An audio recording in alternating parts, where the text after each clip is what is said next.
এবার ব্রিটেনে ছুরিকাঘাতে প্রাণ গেল এক বাংলাদেশি শিক্ষার্থীর। নিহত তরুণের নাম সৈয়দ জামানুর ইসলাম।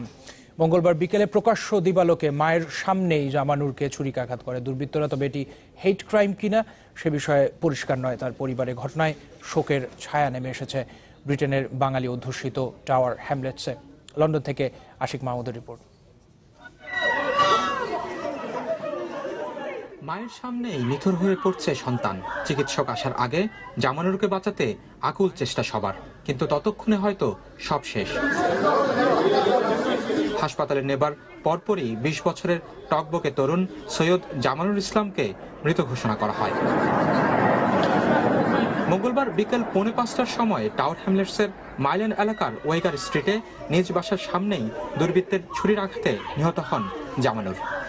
A group of people from our age, like from 20 to 25 more or less, just talking. Zera Maria Geslaira Gesungia, but Lashik Tono Asil.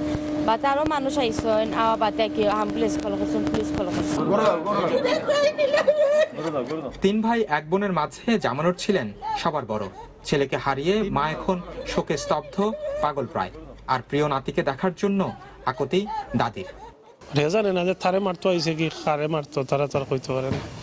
But বাদে বলে শুনছি আমি ওলা আরোগুলো মারতো চাইছে আর এগুলো দৌড় দিছে, একটা বাড়ি খাইছে নাকি ওলা। আর হে মনে হয় যে তোমরা আইসো কি দাঁড়া দেখে না কি তা হলে হইব মনে হয়। আমি আন্দাজ করলাম আগে ও পারে তাহলে তার মায়ের দেখে মায়ের করে হে ও তার মাহন থেকে দৌড়িয়ে যাইতে দিতে তারা স্টাফ বলে দিছে।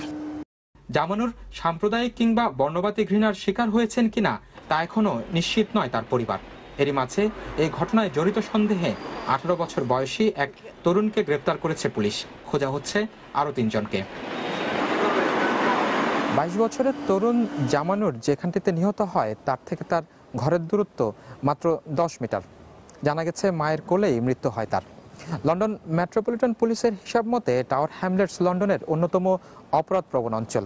আর সেই মাত্রা যে বাড়ছে তার আভাস পাওয়া যায় এই বাঙালি অধ্যুষিত টাওয়ার হ্যামলেটসে সাম্প্রতিক সময়ে বেশ কিছু এমন ধরনের ঘটনায়। Ashiq Mahmud, channel 24, London.